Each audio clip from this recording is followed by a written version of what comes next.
ఎన్టీఆర్ జిల్లా తిరువూరులో వైఎస్ఆర్సీపీ ఆధ్వర్యంలో భారత మాజీ ఉప ప్రధాని బాబు జగజీవన్ రావు 40వ వర్ధంతి కార్యక్రమాన్ని నిర్వహించారు. ఫ్యాక్టరీ సెంటర్లోని జగజీవన్ రావు విగ్రహానికి పూలమాలలు వేసి నివాళులర్పించిన నియోజకవర్గ ఇన్ఛార్జ్ నల్లగట్ల స్వామిదాస్ జగజీవన్ రామ్ను స్వాతంత్ర సమరయోధుడిగా, సంఘ సంస్కర్తగా, రాజకీయ నాయకుడిగా అభివర్ణించిన స్వామిదాస్ దేశానికి ఆయన అందించిన సేవలను గుర్తు చేసుకున్న నేతలు సమాజంలో అణగారిన వెనుకబడిన వర్గాల అభ్యున్నతి కోసం జగజీవన్ రామ్ చేసిన విశేష కృషిని కొనియాడారు. జగజీవన్ రామ్ వంటి మహనీయులు కలలుగన్న సమాజానికి నిర్మాణమే దిశగా గత 5 ఏళ్ల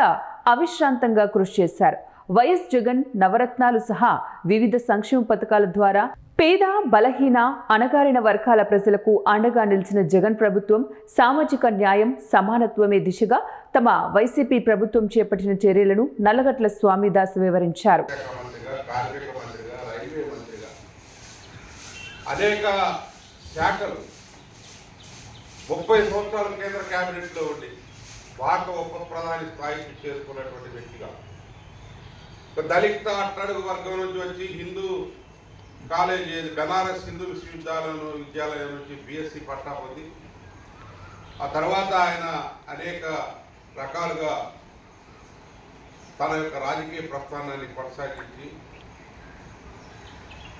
ఈ భారతదేశంలోనే ఏదైతే ఆయన వ్యవసాయ శాఖ మంత్రిగా ఉండి సంపూర్ణంగా సమృద్ధి సాధించడానికి, భారతదేశంలో స్వయం సమృద్ధి సాధించడానికి చేసినటువంటి వ్యక్తి, కార్మిక మంత్రిగా ఉండి అనేక కార్మిక చట్టాలని ఇంప్లిమెంట్ చేసి తీసుకొచ్చి కార్మికుల యొక్క సంక్షేమం కోసం పనిచేసినటువంటి వ్యక్తి, అదేవిధంగా కులరహిత సమాజం కావాలని, క్యాస్ట్లెస్ సొసైటీ ఉండాలని ఆయన విద్యార్థి దశలోనే దళిత, బడుగు, బలహీన వర్గాలందరినీ ఏకం చేయడం కోసం షెడ్యూల్ క్యాస్ట్ ఫెడరేషన్ అనే దాన్ని ఒకటి ఏర్పాటు చేసి,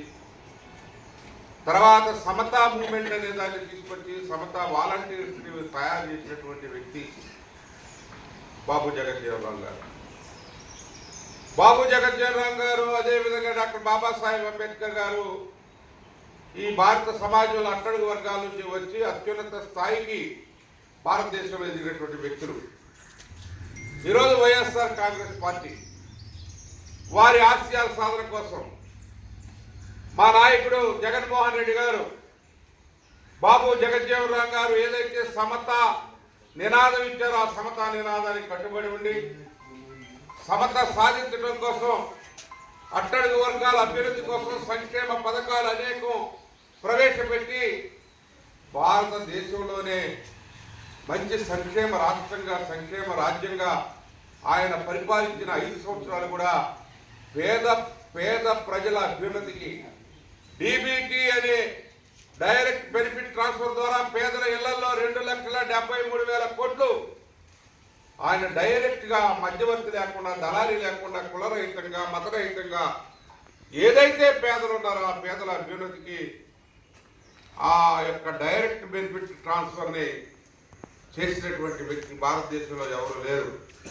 ఒక జగన్మోహన్ రెడ్డి గారు చేశారు. బాబూజీ అడుగుజాడల్లో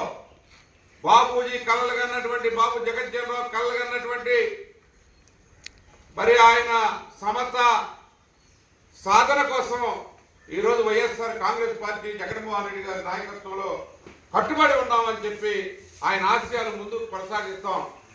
ఆయన అన్యాయానికి గురిగా పడ్డాడు. ప్రధానమంత్రి అవకాశం వచ్చినా ప్రధానమంత్రి కానివ్వలేదు. భారతదేశంలో కొంతమంది స్వార్థపరులు వీటన్నింటినీ కూడా దృష్టిలో ఉంచుకొని ఆయన చేసినటువంటి పరిపాలన,